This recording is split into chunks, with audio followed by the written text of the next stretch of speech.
Oke, sekarang soal nomor 10. Pada akhir bulan perusahaan membayar cicilan utang bank beserta bunganya. Ingat soal nomor 2 tadi ya. Kita lihat lagi soal nomor 2 di atas ya pada part 1. Kita lihat ke atas. Nah, tadi nomor 2 ya. Kita meminjam uang ya sebagai modal awal ke bank. Itu kita harus membayar pokoknya 500.000 tiap bulan dan juga bunganya 50.000. Oke. Dan ini dibayar dengan kas dan bank. Nah, jadi kita catat ya ada utangnya, utang banknya ya. Karena utang itu ada di bagian kredit, tapi kalau misalnya utang itu nurun gitu ya, berarti dia harusnya dicatatnya di debit. Nah, tadi pokoknya 500.000, kemudian ada beban bunganya, kita bayar beban bunga itu bagian dari expense. Expense itu kalau bertambah dicatatnya di debit ya. Ini juga nomor 10 sebesar 50.000 ya. Kemudian karena kita bayarnya lewat kas dan bank, kita tulis tadi kas dan bank ya. Sebesar ini totalnya 500 dan 50.000. 550.000. Kita lihat lagi apakah betul.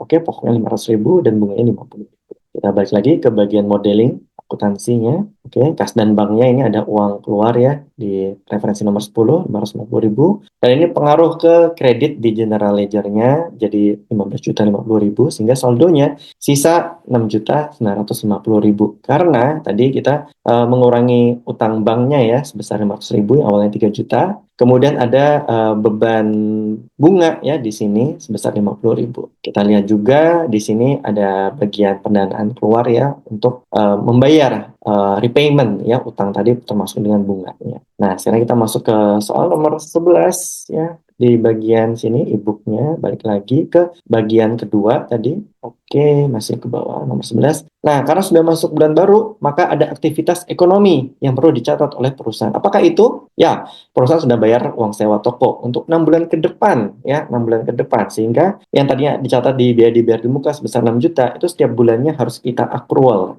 kita rilis ya, karena 1 bulan sudah dipakai sewa tokonya sehingga itu berubah, biaya dibayar di mukanya berkurang 1 juta dan naik menjadi beban operasional atau beban sewa lainnya. Ini catatnya bisa ada dua ya modelnya. Pertama ini teman-teman bisa mencatatnya. Tunggu sebentar, ini lagi loading ya.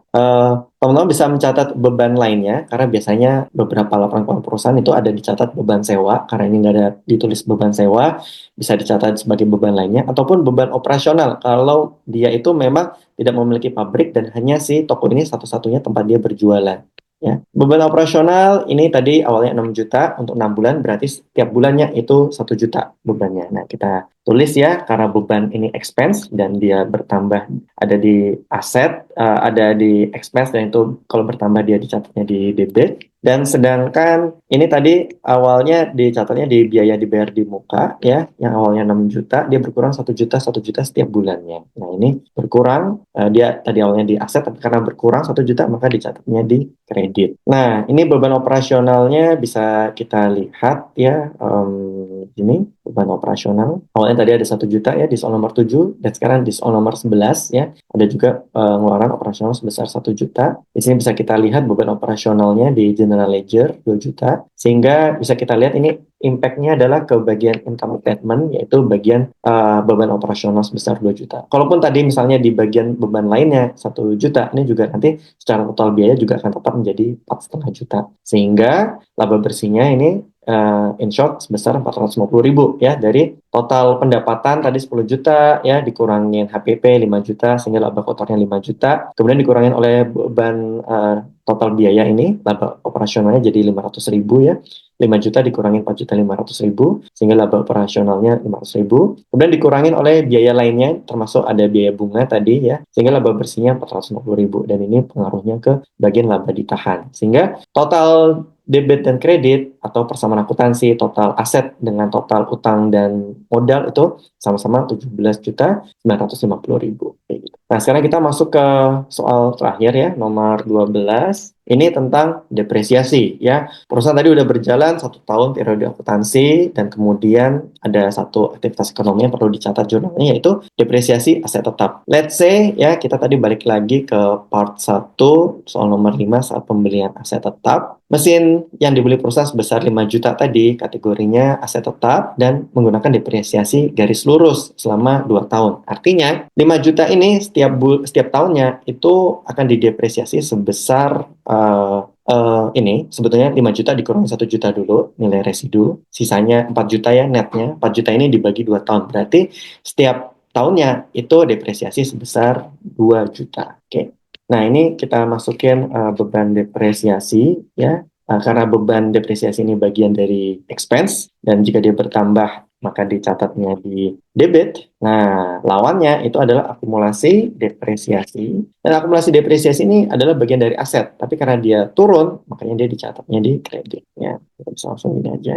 Dan kita cek ya beban depresiasinya. Oke, ini baru 1 ya. Dan ini pengaruh di bagian sini, general ledger-nya di bagian depresiasi dan income statement sebesar 2 juta. Dan kita lihat di bagian aset tetapnya ini ada akumulasi depresiasi sebesar 2 juta ya. Sehingga secara ini kita lihat total aset dan total utang dan modal ini masih sama ya, balance. Namun laba bersihnya menjadi minus, negatif 1.540.000 dan ini tergambarkan di bagian neraca modal, bagian laba ditahan. Tapi kita lihat ya, bagian total debit dan total kreditnya masih balance dan juga total aset sama dengan total utang dan modal. Kira-kira gitu, apakah yang sudah kamu kerjain sudah sama dengan apa yang saya contohkan di sini? Kamu bisa review lagi ya di ebook ini dengan lihat dari bagian halaman berikutnya dari part 2 tadi. Oke, ke bagian part 2 tadi setelah 12 soal terakhir ya, 6 sampai nomor 12 ini, jawabannya ada di sini dan juga reviewnya. Kalau di sini tadi